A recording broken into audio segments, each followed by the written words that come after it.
તો આજે અનંત ચતુર્દશીનો પાવન પર્વ છે ને દેશભરમાં આજે ગણેશ વિસર્જનની ઉજવણી થઈ રહી છે। ઢોલ નગારા અને ડીજેના તાલે ઉજવણી।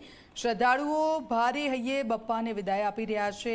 અગલે બરસ તું જલ્દી આના નારા પણ લાગી રહ્યા છે। આજે ભાદરવા મહિનાની 14 એટલે કે અનંત ચતુર્દશી। આજે દેશભરમાં ગણપતિ બપ્પાની મૂર્તિઓનું વિસર્જન કરવામાં આવી રહ્યું છે। ભક્તો ઢોલ નગારા અને ડીજેના તાલે વાજતે ગાજતે ઉજવણી કરી રહ્યા છે।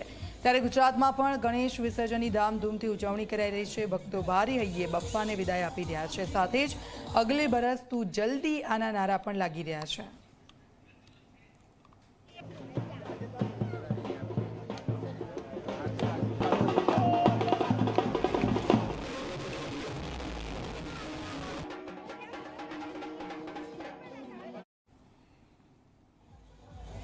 तो आप जो भारे ये लोग बप्पा ने विदाय आपी रहा है। सूरतना दृश्यों में आपने बतावी रहा है। 10 दिवस गणपति बप्पा तेमना घरे रह्या અને છેલ્લા દિવસે જ્યારે લોકો ગણેશ વિસર્જનના દિવસે શ્રદ્ધાળુઓ અને ભક્તો જે ગણપતિની મૂર્તિનું વિસર્જન કરે છે નાચતે ગાજતે લોકો ત્યાં ગયા હતા।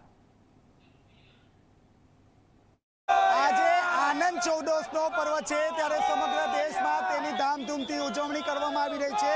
ખાસ કરીને સુરતની વાત કરીએ તો સુરતમાં નાની મોટી મૂર્તિ મળીને 1 લાખ સુધી 1 લાખ જેટલી જે મૂર્તિઓ છે તેમનું વિસર્જન કરવામાં આવશે। ખાસ કરીને તંત્રની વાત કરીએ તો આ વખતે 3 જેટલા ઓવારા અને 21 જેટલી જે કૃત્રિમ જે તળાવો છે તેમાં ગણેશની મૂર્તિઓ વિસર્જન કરવામાં આવશે। વહેલી સવારથી જ વિવિધ જે પંડાલો છે તે તેમના જે ગણેશજી છે તેનું વિસર્જન પ્રક્રિયા હાથ ધરવામાં આવી રહી છે। આપણી સાથે રાધે કૃષ્ણ ચેરિટેબલ ટ્રસ્ટના જે સંચાલક છે તે જોડાયા છે।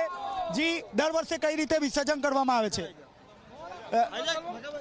અમારું રાધેકૃષ્ણ ગ્રુપ છે અને અમારા સ્વયંસેવકો 600 થી 700 સ્વયંસેવકો છે। વહેલી સવારે 7 વાગ્યાથી લાગ્યા છે કે બીજે દિવસ સવારે બપોર લગી પણ એ લોકો કામ કરશે।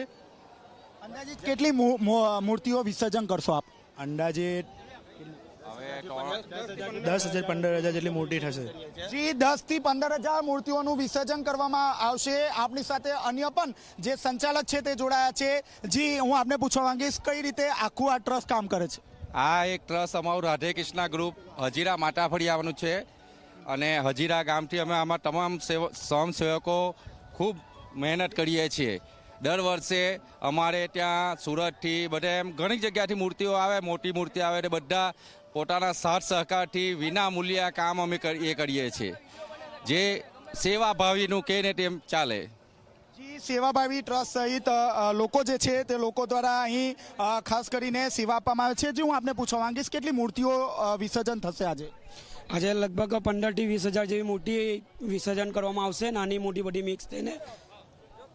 આપ જોઈ રહ્યા છો રાધેકૃષ્ણ સેવા ચેરિટેબલ ટ્રસ્ટ દ્વારા જે નાની અને મોટી જે મૂર્તિઓ છે તેમનું વિસર્જન કરવામાં આવી રહ્યું છે। ઝી 24 કલાક ઉપર એક્સક્લુઝિવ જે દ્રશ્યો છે તે આપના સુધી હું પહોંચાડવાનો પ્રયાસ કરીશ। આપ જોઈ શકો છો હાલમાં જે મૂર્તિ છે તે મૂર્તિ અહીં વિસર્જન કરવામાં આવી રહ્યું છે। જે 17 ફૂટથી ઉપરની જે મૂર્તિઓ છે તે મૂર્તિઓ અહીં વિસર્જન કરવામાં આવી રહ્યું છે અને ખાસ કરીને આ વખતે હજીરા જે દરિયાકાંઠા વિસ્તાર છે તેમાં અલગ અલગ જે ક્રેનો છે તે ક્રેનો અહીં મૂકવામાં આવી છે અને રાધેકૃષ્ણ સેવા ચેરિટેબલ ટ્રસ્ટ દ્વારા વિવિધ જે યુવા વર્ગ છે તે યુવા વર્ગ દ્વારા ભગવાન ગણેશની મૂર્તિનું અહીં જે વિસર્જન છે તે કરવામાં આવી રહ્યું છે। જે વિસર્જન છે તેની વાત કરીએ તો વિસર્જન ગત સવારથી ચાલુ છે એટલે કે મોડી રાતથી આ વિસર્જન પ્રક્રિયા શરૂ રાખવામાં આવી છે। આપણી સાથે અન્ય જોડાયા છે। જે કેટલી મૂર્તિઓનું વિસર્જન કરવામાં આવશે, કઈ રીતે? હજુ ઘણી મૂર્તિઓ રસ્તા પર છે, આવે છે અને એનું બી અમે અહીંયા વ્યવસ્થિત વિસર્જન કરવામાં આવશે। તમે એક પગ પર ઉભા રહીને મૂર્તિ વિસર્જન કરો? હા, અમે અહીંયા દર વર્ષની જેમ પહેલેથી જ અમે સેવામાં અહીંયા રહીએ છીએ। કેટલા લોકો ગ્રુપમાં છે, કઈ રીતે સેવા આપે છે? અમારા 600 થી 700 ગ્રુપ રાધેકૃષ્ણના છે અને સેવામાં તત્પર હાજર રહીએ છીએ। આપ જોઈ રહ્યા છો મારી સાથે રાધેકૃષ્ણ ચેરિટેબલ ટ્રસ્ટના લોકો છે। વહેલી સવારથી આ યુવા વર્ગ દ્વારા જે ગણેશ વિસર્જન છે તેમાં ભાગ લેવામાં આવ્યો છે। આવતીકાલે સવાર સુધી જે વિસર્જનની જે પ્રક્રિયા છે તે શરૂ રહેશે અને ગણપતિ બાપાના મોરિયાના નાદથી સમગ્ર જે વાતાવરણ છે તે ગુંજી ઉઠ્યું છે। કેમેરામેન વિજય બેસાણે સાથે ચેતન પટેલ, ઝી મીડિયા, સુરત।